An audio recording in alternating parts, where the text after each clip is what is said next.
So these are my teeth before.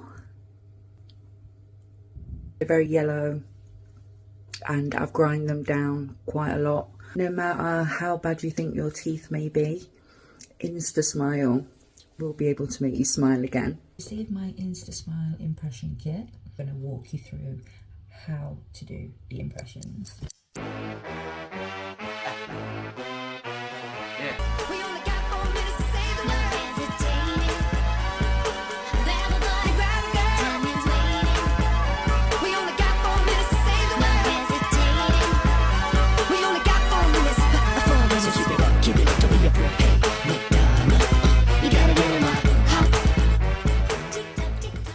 Brilliant process, so easy, and now I do have to send off these impressions to an email address to get approved.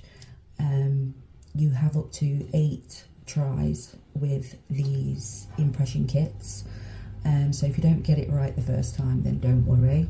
If I get approved, then I will send them off. If I don't get approved, then I will do the whole process again. And I'm really looking forward to the end result.